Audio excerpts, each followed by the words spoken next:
5 ऐसी गलतियां जो हर लॉ स्टूडेंट, हर लॉ ग्रेजुएट, हर एक लॉयर करता ही करता है। फिर उसके मन में आता है कि लॉ की फील्ड के अंदर कैरियर बनाना बहुत मुश्किल है, लॉ की फील्ड के अंदर अपने आप को एज एन एडवोकेट के तौर पे प्रैक्टिस करना बहुत मुश्किल है। तो आज इस वीडियो के अंदर वो 5 गलतियां ना करे, या फिर कोई करता है तो उसका सॉल्यूशन क्या है, मैं उसके सामने सारी की सारी चीजें क्लियर करूंगा। आपकी सिर्फ अप्रोच होगी कि आप वीडियो शुरू से लेकर एंड तक बिल्कुल ध्यान से कॉपी के अंदर एक अपनी सारी चीजें नोट डाउन करते रहें, इसी से आपको बहुत फायदा होगा। तो मेरा नाम है आयुष, आप देख रहे हैं smart and legal guidance. Video start करने से पहले मैं सभी लोगों को अवेयर करना चाहूंगा कि जो लोग जुडिशरी की तैयारी अपनी करना चाहते हैं, कि वो सोचते हैं कि भाई मैं ऑनलाइन बैठकर अपनी जुडिशरी की तैयारी कैसे करूं, तो इस प्रॉब्लम का सॉल्यूशन जो है अनअकैडमी लेकर आया है, perfect study partner for judiciary के नाम से। उस केस के अंदर आप सिर्फ ऑनलाइन बैठकर अपना अनअकैडमी का ऐप चलाकर या फिर अपने लैपटॉप के अंदर अनअकैडमी की वेबसाइट खोलकर आप अपना जो जुडिशरी की तैयारी बिल्कुल आराम से बैठकर कर सकते हैं। और बहुत टॉप के एजुकेटर्स होंगे आपको तैयारी कराने के लिए, आपको फ्री स्पेशल क्लासेस दी जाएंगी।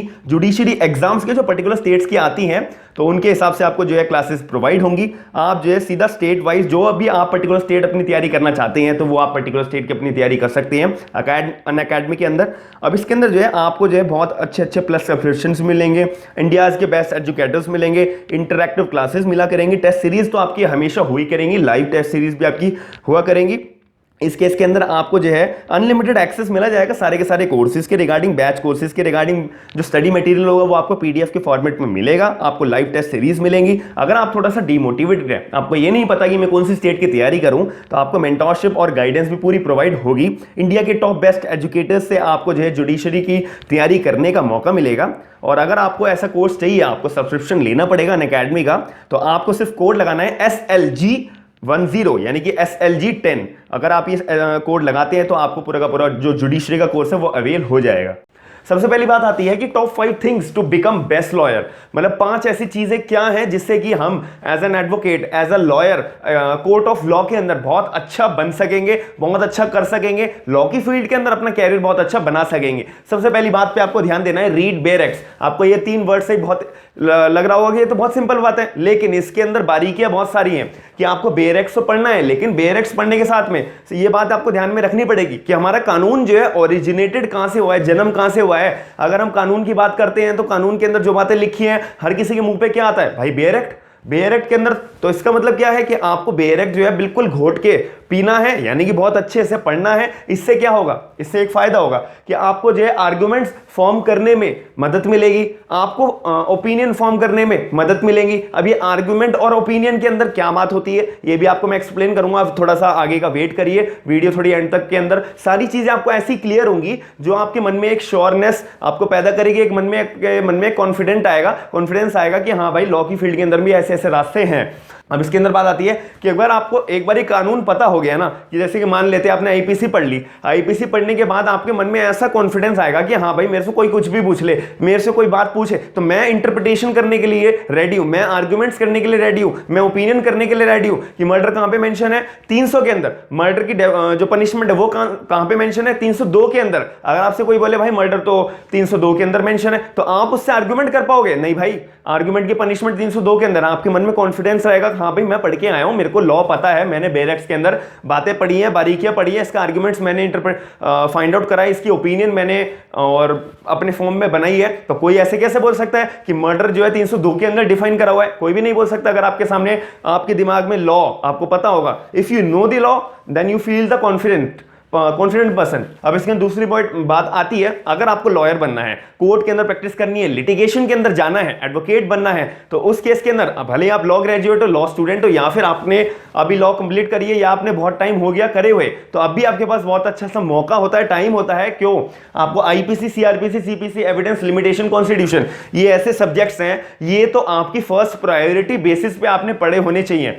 आईपीसी के अंदर क्रिमिनल लॉ बताया जाएगा, सीआरपीसी के अंदर जो कोर्ट का प्रोसीजर होता है वो बताया जाएगा, सीपीसी के अंदर जो सिविल केसेस होते हैं उसके बारे में जो मेन प्रोविजंस होते हैं कोर्ट ऑफ द लॉ के अंदर होने के लिए वो बताया जाएगा। एविडेंस के अंदर आपको जब एविडेंस पेश करने होंगे अपने क्रिमिनल लॉ के अंदर और कुछ पॉइंट के अंदर सिविल लॉज के अंदर, तो उस केस के अंदर एविडेंस को पेश करने का क्या प्रोविजन है वो हमारे को एविडेंस एक्ट बताया जाएगा। लिमिटेशन, कितने के टाइम के अंदर हम केस डाल सकते हैं, कितने टाइम के बाद अगर हम केस नहीं डाल पाए या डालने गए तो हमारा सूट मेंटेनेबल होगा नहीं होगा, ये सब कौन बताएगा? लिमिटेशन एक्ट बताएगा। कॉन्स्टिट्यूशन कॉन्स्टिट्यूशन जो है हमारा सुप्रीम लॉ ऑफ लैंड है, जो पूरे के पूरे होल सिस्टम को गाइडेंस प्रोवाइड करता है। तो कॉन्स्टिट्यूशन तो पढ़ना 100% मस्ट है। कॉन्स्टिट्यूशन को पढ़ने के बाद आपके जो मेंटालिटी है वो इतनी चेंज होगी, लॉ को देखने की, लॉ के दायरे को समझने की, वो आप लोग भी नहीं पहचान पाओगे। एक बार आप अपना कॉन्स्टिट्यूशन जरूर पढ़िएगा, उससे आपको एक अप्रोच मिलेगी कि कानून एक्चुअल में जो हमारे लॉ के अंदर, कंट्री के अंदर वर्क करता है वो कैसे करता है और क्या क्या कड़ियां जुड़ी हुई हैं, इससे आपको क्लियरिटी होगी कॉन्स्टिट्यूशन को पढ़ने से। तो मैंने आपको सेकंड पॉइंट में बताया कि भाई प्रायोरिटी बेसिस के ऊपर आपको सीपीसी, आईपीसी और सीआरपीसी, एविडेंस लिमिटेशन कॉन्स्टिट्यूशन तो पढ़ना ही पढ़ना है। इससे आपकी थिंकिंग एबिलिटी जो कानून के अंदर होती है वो इंक्रीज होगी कि अगर मर्डर, कल्पेबल, होमोसाइड का आपको टॉपिक समझना है तो इसके अंदर और भी क्या बातें हो सकती हैं, और भी क्या बारीकियां हो सकती है, वो कैसे पता लगेगा आपको? जब आप 2-3 एक्ट को मिलके आप जब एक अप्रोच रखोगे एक अपने प्रोविजन के ऊपर, तो जब आपकी जो मेंटालिटी है वो बढ़ेगी। क्योंकि जब आपने देखा होगा जितने भी बड़े बड़े लॉयर्स होते हैं उनके पास जो बैकग्राउंड में इतनी सारी किताबें रखी होती हैं सिर्फ एक टॉपिक को लेके। क्यों रखी होती है? क्योंकि जितना ज्यादा आप रीड आउट करोगे उतनी ज्यादा आपकी थिंकिंग एबिलिटी बढ़ेगी, फिर आपको केस सॉल्व करने के अंदर इतनी ज्यादा मदद मिलेगी कि आप बारीकी से बारीकी जो बातें जाननी चाहिए वो जानकर आप कोर्ट ऑफ द लॉ के अंदर जज साहब के सामने पेश करोगे। जज साहब भी मजबूर होंगे कि हाँ भाई बंदा तो जेन्युइन बोल रहा है बात, क्योंकि वो पढ़ के आया है, वो अपनी केस स्टडी करके आया है, वो अपना होमवर्क अच्छे से करके आया है, इसी वजह से। ये बात आपको ध्यान में रखनी पड़ेगी। तीसरी बात आती है रीसेंट जजमेंट्स। मैंने भी आपको बोला था यहाँ पे कि भाई बेयर एक्ट्स पढ़ना ही काफी नहीं है, आपको रीसेंट जजमेंट्स भी पढ़ने पड़ेंगे। कि भाई एक जो टॉपिक है, जैसे कि मैं एग्जांपल के तौर पे एडल्ट्री का मान लेता हूं, आईपीसी के अंदर एडल्ट्री को क्राइम माना गया है, लेकिन आप अगर केस लॉ की बात करोगे तो adultery Joseph shine versus union of India के अंदर उसके अंदर साफ बोला भाई एडल्ट्री भारत के अंदर क्राइम नहीं है। तो ये दो बातें आ गई, तो आपको बात क्या समझने वाली है, आपको जजेस का जो जजमेंट आया था, जजेस ने जो इंटरप्रिटेशन दी थी उस कानून के ऊपर, वो आपको ध्यान में रखनी पड़ेगी। तभी तो आप अपडेटेड लॉ पढ़ पाओगे, आपको अपडेटेड रहना पड़ेगा एक सोसाइटी के अंदर, जब तो आपकी इमेज बन पाएगी। आप कोई केस लेके जा रहे हो कोर्ट के अंदर और आपने जो रीसेंट जजमेंट पढ़ा ही नहीं कि एडल्ट्री जो है आप भारत के अंदर क्राइम नहीं है, तो आप जब कोर्ट के अंदर केस लेके जाओगे तो जज साहब आपके मुंह पे बोलेंगे कि भाई ये तो क्राइम है ही नहीं, तुम केस क्यों फाइल करने आए हो इसके लिए, इसके ऊपर तो कोई पनिशमेंट बनेगी नहीं जिसने भी एडल्ट्री करा है, क्योंकि एडल्ट्री अब अलाउड है इंडिया के अंदर। तो इस केस के अंदर गलती किसकी हुई? एडवोकेट की हुई, लॉयर की हुई, लॉ स्टूडेंट की हुई और लॉ ग्रेजुएट की हुई कि उसने ध्यान सही टाइम पे चीजों को नहीं पढ़ा, बारीकी से नहीं पढ़ा। क्योंकि आपने बेयर एक्ट तो पढ़ लिया, बेयर एक्ट के अंदर लिखा हुआ है एडल्ट्री क्राइम है, लेकिन आपको ये केस लॉ भी पढ़ना पड़ेगा, टिप्स पे रखना पड़ेगा, अपने नोट्स मेंटेन पर्सनल करने पड़ेंगे। मैंने और भी बहुत सारी वीडियोस बना रखी है, उसके अंदर सारे के सारे पॉइंट्स को एक्सप्लेन करा हुआ है कि आपको कैसे कैसे अपने पॉइंट्स बनाने पड़ेंगे, समझने पड़ेंगे, अपने नोट्स बनाने पड़ेंगे। अब इसके अंदर बात होती है कि भाई आपको जो है ना एक अच्छी और डिफरेंट इमेज प्रोवाइड करानी है सोसाइटी के अंदर, जहां आप अपनी प्रैक्टिस करना चाहते हो और आपको पहले से ही अपने लोगों से अपनी गुडविल बनानी पड़ेगी कि नहीं भाई मेरे को अच्छे से लॉ पता है, आपके पास कोई केस आता है, कोई कंफ्यूजन आती है, कोई डिस्कशन करना हो तो आप मुझे पहली प्रेफरेंस देना। ये बहुत कम लोगों को पता होती है बातें, क्योंकि हर किसी को पता होता है कि हाँ भाई कानून पढ़ा हुआ है, अपने किसी दोस्तों से पूछ पाछ के मैं करता रहूंगा, केस सॉल्व कर चलता रहेगा और कोर्ट के अंदर केस डाल दूंगा, ऐसे ऐसे चलता रहेगा। नहीं, इससे आपको जो है अपनी जो पब्लिक डीलिंग है वो अच्छी इमेज बनाने के लिए आपको एक कॉन्फिडेंट पर्सन बनना पड़ेगा। मैंने यहां पे एक बात लिखी हुई थी कि नो द लॉ, जब भी आप कॉन्फिडेंट हो पाओगे और दो प्रोविजंस के बीच में आप जो है एक्सप्लेनेशन दे पाओगे और डिफरेंस बता पाओगे। कैसे? जब आपको पता होगा कानून को पढ़ने की चीजें।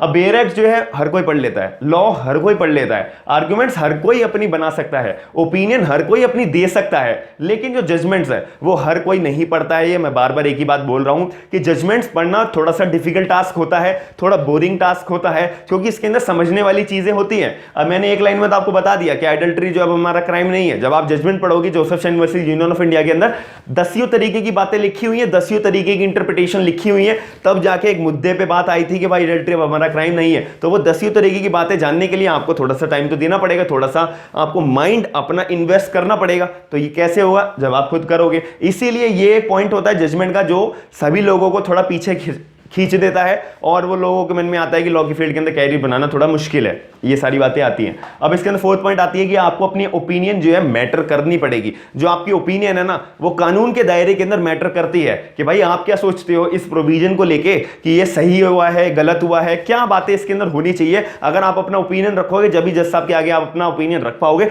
जज साहब भी मजबूर हो जाएंगे कि हाँ ये सामने वाला बंदा जो एडवोकेट खड़ा है वो बिल्कुल सही ओपिनियन अपनी रख रहा है, मेरे को कानून को भी चेंज करना पड़ेगा। एक बार ऐसा हो गया तो आपका नाम भी बहुत अच्छा बनेगा और जज साहब के सामने आपकी इमेज भी बहुत अच्छी बनेगी। ये मैटर करती है सारी बातें।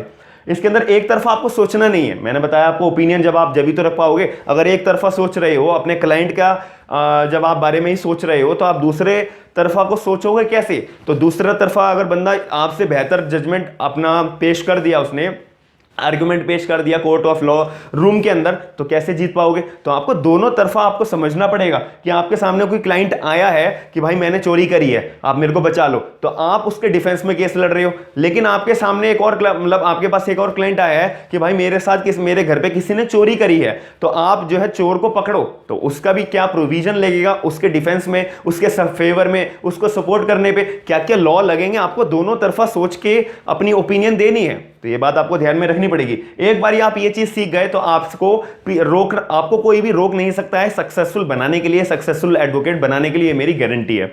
अब इसके अंदर बात आती है आखिरी पॉइंट, ये भी बहुत इंपॉर्टेंट पॉइंट है कि मेक योर डे रूटीन। मतलब आपको अपना पर डे का ना एक रूटीन बनाना है कि भाई एटलीस्ट मेरे को ना 2 जजमेंट तो पढ़ने ही पढ़ने हैं हर हाल में, हर रोज के रोज। मेरे को 1 जजमेंट तो पढ़ने ही पढ़ना है रोज के रोज। मेरे को 3 या 5 जजमेंट तो पढ़ने ही पढ़ने हैं रोज की रोज। जितने जजमेंट्स आप पढ़ोगे इससे फायदा 2 चीजों का होगा। ये आपको कोई बहुत रेयर लोग बताएंगे। पहली बात, आपकी तो लीगल इंग्लिश इंप्रूव होगी। आप जब कोर्ट के अंदर जब खड़े होंगे ना, तो आप जब पेश कर रहे होंगे अपने मैटर्स को, अपनी एप्लीकेशन को ड्राफ्ट करोगे, तो आपका जो राइटिंग स्किल्स होगी और जो आपको समझने की जो बातें होंगी जो जजमेंट्स में लिखी होती है, एक तो लीगल इंग्लिश आपकी इंप्रूव होगी। दूसरी बात, जब आप जजमेंट्स पढ़ोगे आप अपडेटेड रहोगे। सामने वाला अपडेटेड नहीं है क्योंकि उसने केस लॉ नहीं पढ़ा, जजमेंट नहीं पढ़ा, आपने पढ़ा है। तो सबसे ज्यादा जो क्लैरिटी होगी दिमाग में और जो पॉपुलैरिटी होगी हर सोसाइटी में किसकी होगी? जो अपडेटेड रहेगा, जो हर चीजों को पहले से पहले पब्लिक के अंदर जवाब देगा। एक एज एन एडवोकेट के तौर पे हर किसी की ड्यूटी होनी चाहिए कि अपने आप को अपडेट रखे एक एक चीज को, कि आज ये चेंज आया है, आज कोर्ट की तरफ से ये ऑर्डर आया है, आज गवर्नमेंट ने ये एक बिल पास करा है, आज ये जो है बात आने वाली है हमारे न्यूज के अंदर। ये कौन बता सकता है? एक एडवोकेट। एडवोकेट से बहुत सारी एक्सपेक्टेशंस होती हैं पूरी सोसाइटी के अंदर। तो आप जो है सोसाइटी के अंदर ये एक्सपेक्टेशंस बिल्कुल मेंटेन करके रखिएगा। ये मैं आपको इसीलिए ये सारी के सारे पॉइंट्स बता रहा हूं। इसके अंदर जब भी आप जो एक बेस्ट लॉयर, एक एडवोकेट बन पाओगे, एक सोसाइटी के अंदर एक अच्छा नाम बना पाओगे। और ये बहुत बेसिक सी बातें हैं, अगर ये किसी ने मन लगा के फॉलो कर ली तो उसको कोई रोक ही नहीं पाएगा, इस बात की मेरी गारंटी है। तो मैं आशा करता हूं कि अगर आपको वीडियो पसंद आई है और ऐसी टिप्स आपको डेली बेसिस पे देखनी है, तो आप मेरे चैनल को सब्सक्राइब जरूर करिएगा। कमेंट सेक्शन के अंदर जरूर बताइएगा, और आपके मन में कोई टॉपिक हो समझने के लिए तो वो भी मेरे को बताइएगा। अगर आपका टॉपिक पसंद आता है तो मैं उसके ऊपर भी वीडियो जरूर बनाऊंगा। और ऐसे ही अगर आप मेरे चैनल को सपोर्ट करना चाहते हैं तो अपने करीबी दोस्तों को मेरी वीडियोस और मेरा चैनल शेयर करके सपोर्ट कर सकते हैं। थैंक यू, धन्यवाद।